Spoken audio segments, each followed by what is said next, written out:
All right, well, let's get started. Welcome, everyone. When patients and their families feel like hostages to healthcare is the title of our paper, co-authored with people you see at the bottom of the screen. Here is the front page, of the article. Just to give you a sense, it was in the Mayo Clinic Proceedings, which is one of the leading medical journals, with a circulation of about 125,000 physicians around the world. The origins of the idea, first, the idea came from one of my co-authors, Dan Beckham, who is a healthcare consultant, and we start with an excerpt of his story. We start the article with it, and I'm just going to take a moment and read the excerpt to bring you into how we got the idea for patients as hostages. Here's what Dan wrote. When my 6-year-old son was hospitalized for 3 months, I became acutely aware of how my typical consumer experiences differed from my experiences as a parent of a child in a life-threatening situation.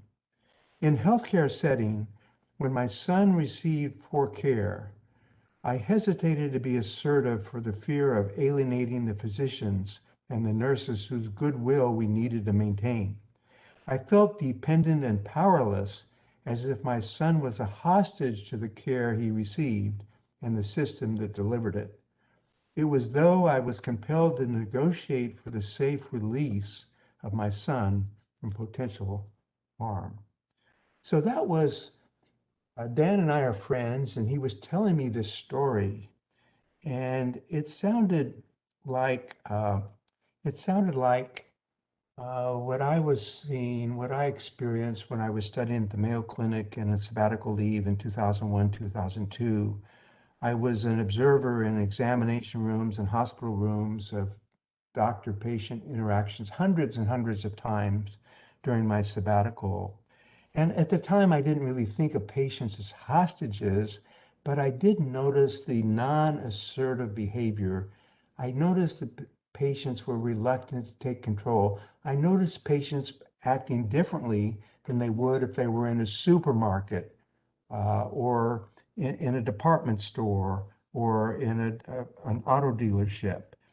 And so Dan and I decided, let's write an article about patients as hostages, but there wasn't anything like it in the medical literature. That word had never been used, as far as we could tell, in the medical literature when we did our lit search. And so we turned to the sociology literature on kidnapped hostages, on war hostages and how they behaved, their disorientation, their fear, their anxiety, their withdrawal, their reluctance to challenge people in charge. And that literature is rich.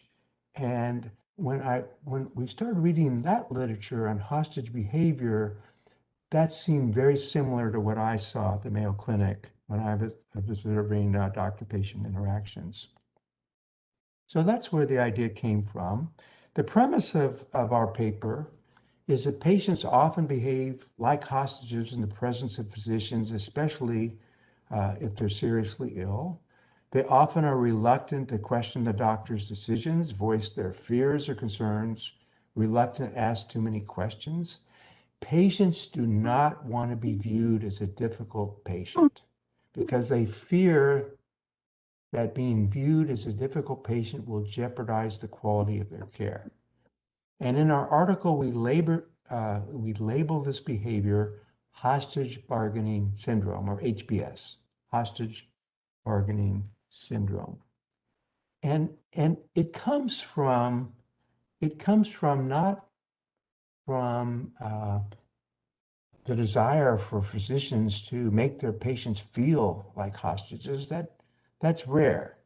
It comes from the societal norm of people putting doctors on a pedestal, as you see in my picture here.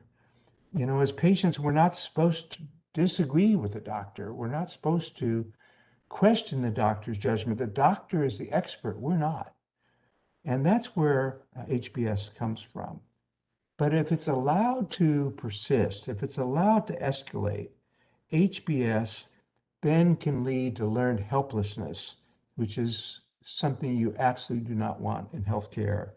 Learned helplessness is when patients feel powerless. They feel powerless to control their situation. They, in effect, give up, and that's not what's supposed to happen. So, uh, what can physicians do? And one half of our paper, the second half of our paper, after we set up these issues, is about freeing the hostages. It's about what physicians and clinicians can do to defeat HBS. And we have sections on shared decision making where the patient and the doctor combine their expertise. Because whereas the doctor is an expert in medicine, in the medical literature, and has a lot of experience, the patient is an expert in herself. The patient's self-knowledge is important to the decisions that are ultimately made. Active listening and partnering body language is very important in freeing the hostage. Uh, Doctors avoiding distractions when they're with the patients, not looking at their watch, not looking distracted, not looking disinterested. Doctors, when they're in conversation, sitting with the patient at eye level with good eye contact, not standing over the patient. Uh, Active listening, partnering body language, asking the right questions the right way. Asking a question like, we value your input. What are your concerns about our plan of care? Inviting patients to express their concerns is very important to freeing the hostages.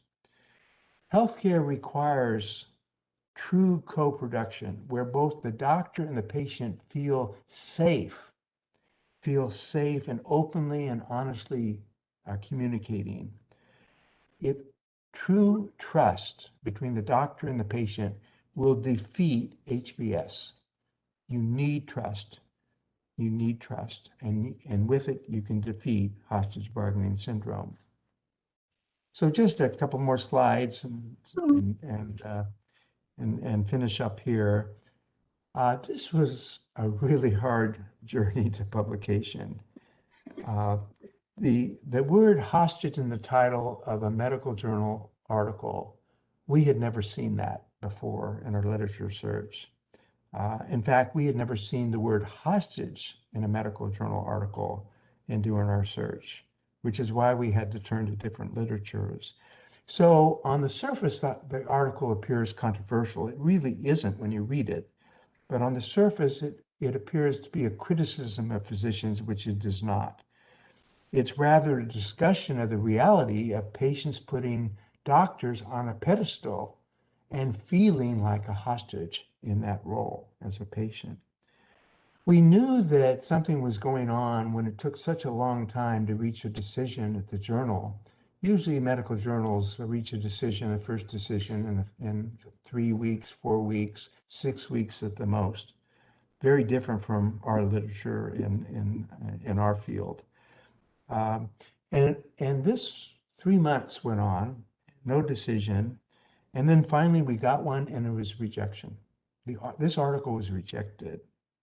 And it was heartbreaking, absolutely heartbreaking for me and for my co-authors who'd worked so hard. And we knew in our author bones that this article would make a difference, that this article could help. We knew this article needed to be published. It merited publication.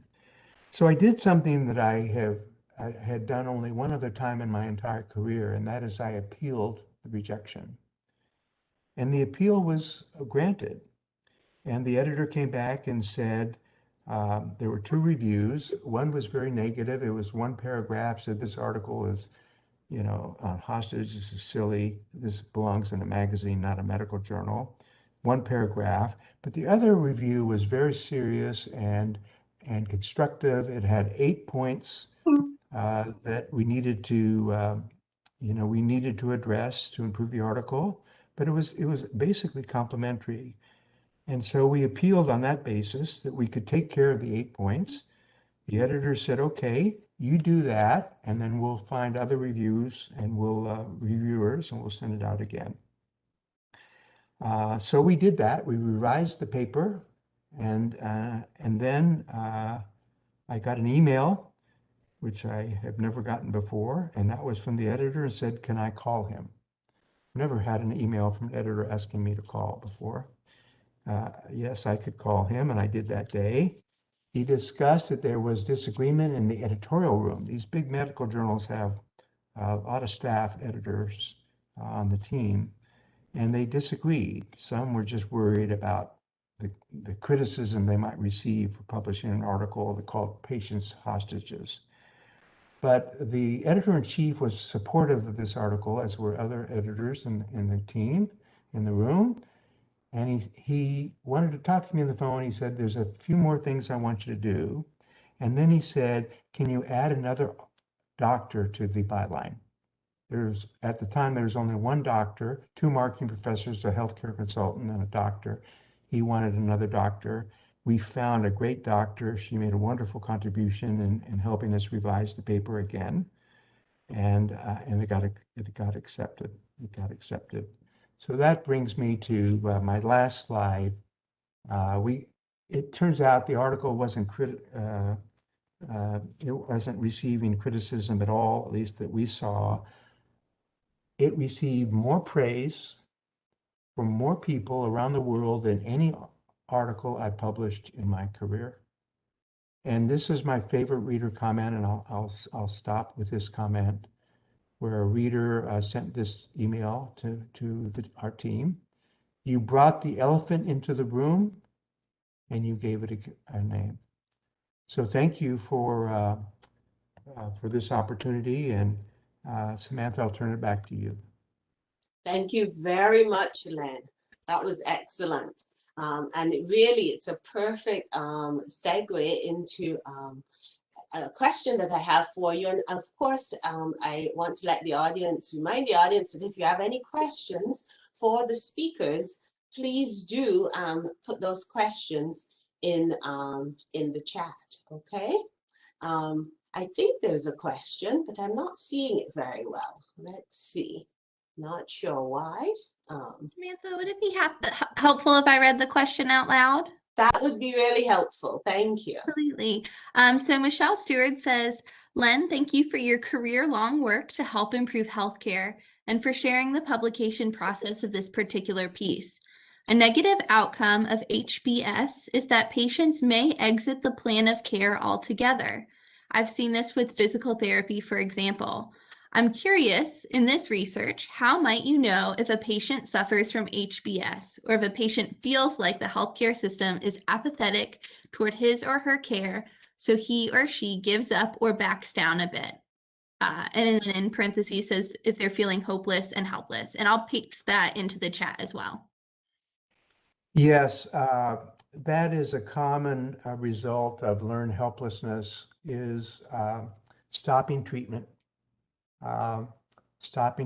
Whether it's medication or rehab or other types of interventions or treatments, is patients basically giving up because there wasn't this honest conversation. The patient's fears weren't addressed in interacting with the physician, and it led to the patient basically giving up on the healthcare service. And that's a tragedy when that happens. It's an emotional tragedy for all patients, and it's a physical tragedy when a patient actually could be helped, if not giving up, but gives up and is not helped. Thank you for that question. I much appreciate it. Thank you.